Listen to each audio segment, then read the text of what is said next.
నచ్చకపోతే వదిలేయొచ్చుగా నచ్చకపోతే వదిలేయొచ్చుగా దేశంలో ప్రతి 32 గంటలకు భార్య చేతిలో లేదా ప్రియురాలి చేతిలో ఒక పురుషుడు చచ్చిపోతున్నాడట. ఒక అధ్యయనంలో వెల్లడైందట. ఎవ్రీ 32 అవర్స్కి. మరి ఒక పురుషుడు చేతిలో ఎంతమంది భార్యలు చచ్చిపోతున్నారు? ఆ లెక్క ఏమన్నా ఉందా? ఇగో గృహహింస కారణంగా దేశంలో ప్రతి 90 నిమిషాలకు ఒక మహిళ హత్య అవుతుందట. వాటి సంగతి ఏంటని కొందరు అడుగుతున్నారట. ఎవ్రీ 32 అవర్స్కి ఒక భార్య ఒక ప్రియురాలు భర్తను చంపుతున్నది, ప్రియుని చంపుతున్నది. గృహహింస కారణంగా ఒక పురుషుడు ఒక మహిళని ఎవ్రీ 90 మినిట్స్కి ఒకరిని చంపుతున్నాడు. మరి ఏది ఎక్కువ ఉన్నది ఇంట్లో? కంపారిజన్ కాదు కానీ అసలు ఎందుకు జరుగుతున్నది, దీన్ని ఎందుకు ఈ రకంగా జరుగుతున్నది అన్న దాని మీద ఫోకస్ చేయాలి. గత ఏడాది దేశంలో ఇలాంటి కేసులు దాదాపు 280 నుంచి 300 అయినాయట. లాస్ట్ 1 ఇయర్ నుంచే విపరీతంగా అయినాయి. 2025లో 200 నుంచి 300 కేసులు వచ్చినాయి. ఇవి వ్యక్తిత్వ లోపమే ప్రధాన కారణమని సైకియాట్రిస్టులు చెప్తున్నారు. దీన్నో సామాజిక సమస్యగానే చూడాలి తప్ప స్త్రీలను ఆడిపోసుకోవడం సరికాదని సామాజిక శాస్త్రవేత్తలు అంటున్నారు. స్త్రీలు తమ అభిప్రాయాల్ని స్వేచ్ఛగా తెలిపే పరిస్థితి ఉన్నప్పుడే ఇలాంటి ఘటనలు తగ్గుతాయి. చంపడం ఏ సమస్యకు పరిష్కారం కాదని సినిమాలు, సాహిత్యం ద్వారా అర్థమయ్యేలా చేయాలి. మొన్న జరిగిన ఈ కేసు ఉంది కదా, ఈ సియా కేతన్ లోయలకు నెట్టేసి చంపేసింది. ఇంట్లో చెప్పడం కన్నా చంపడమే సులువు అనుకున్నా. విచారణలో పూణే హత్య కేసు నిందితురాలు సియా. కేతన్ నచ్చలేదని సియా ముందే చెప్పి ఉంటే మేం పెళ్లిని ఆపేసేవాళ్ళం. సియా సోదరుడు సాహిల్ మరి ఎందుకు చెప్పలేదమ్మా అని విచారణలు అడిగితే ఎప్పుడు కంటే చంపడే ఈజీ అని అనుకుందట. ఎట్లా చెప్తే పెళ్ళి ఆపుతారు కదా, పెళ్ళి ఆపితే అందరూ ప్రశాంతంగా ఉంటారు కదా, నీకు కావాల్సిన నువ్వు చేసుకోవచ్చు కదా. అంటే ఈ టీవీలల్లో ఆన్లైన్లో వచ్చి బయట వీళ్ళు చేసేది చూసిన తర్వాత ఇదేదో బాగుందని అనుకున్నారట. మరి దొరకకుండా ఉంటామని ఎట్లా అనుకున్నారు? అసలు దొరకకుండా ఉంటామని అనుకోవడం ఎట్లా? ఎట్టి పరిస్థితిలో దొరుకుతారు. ఇవాళ రేపు పెరిగిన టెక్నాలజీ, ఇంతకుముందు అంటే వేరే రకంగా ఉంటుండే, ఏదో రకంగా దొరకడం అనేది ఈజీగా దొరికిపోతారు. ఫోన్లో ఇంకోటో.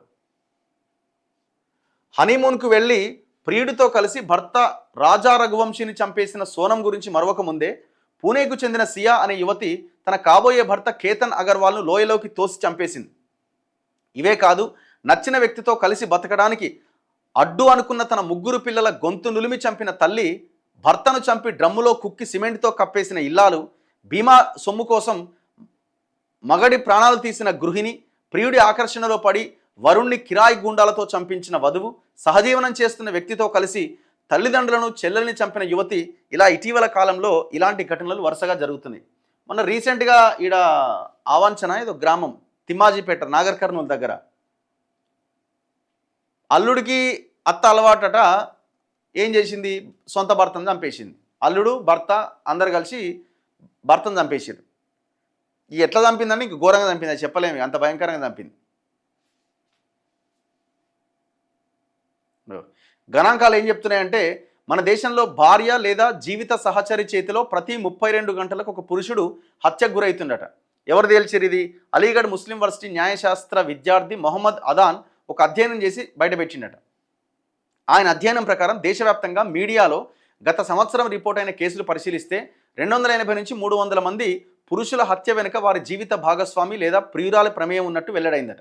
ఇలాంటి కేసులు 2022లో 271 నమోదైతే 2023లో 280, 2024లో 290 కేసులు మీడియా ద్వారా వెలుగు చూసినాయి.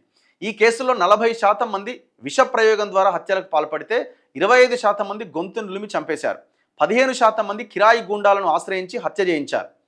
భార్యలు భర్తలను చంపిన కేసుల్లో 80% వివాహేతర సంబంధం, ప్రియుడి ప్రోద్బలం ప్రధాన కారణాలుగా ఉన్నాయట. జీవిత బీమా సొమ్ము కోసం కూడా హత్యలకు పాల్పడిన దాఖలాలు ఉన్నాయి. జీవిత భాగస్వామిని, కన్న బిడ్డలను సైతం చంపడానికి వెనుకాడని నేర స్వభావం వెనుక చాలా వరకు వ్యక్తిత్వ లోపమే ప్రధాన వాహకంగా పనిచేస్తుందట. మనుషుల్లో సాధారణంగా 2 నుంచి 4% మందిలో యాంటీ సోషల్ పర్సనాలిటీ డిజార్డర్ కనిపిస్తుందట. పురుషులతో పోలిస్తే మహిళల్లో ఈ మానసిక రుగ్మత చాలా తక్కువట. 0.5 నుంచి 1.5% మందిలో మాత్రమే ఉంటుందట. యాంటీ సోషల్ పర్సనాలిటీ డిజార్డర్ ఉన్నంత మాత్రాన హత్యలకు పాల్పడతారని కాదు కానీ అలాంటి వారిలో నేర స్వభావం పాళ్ళు కాస్త ఎక్కువగా ఉంటుందట.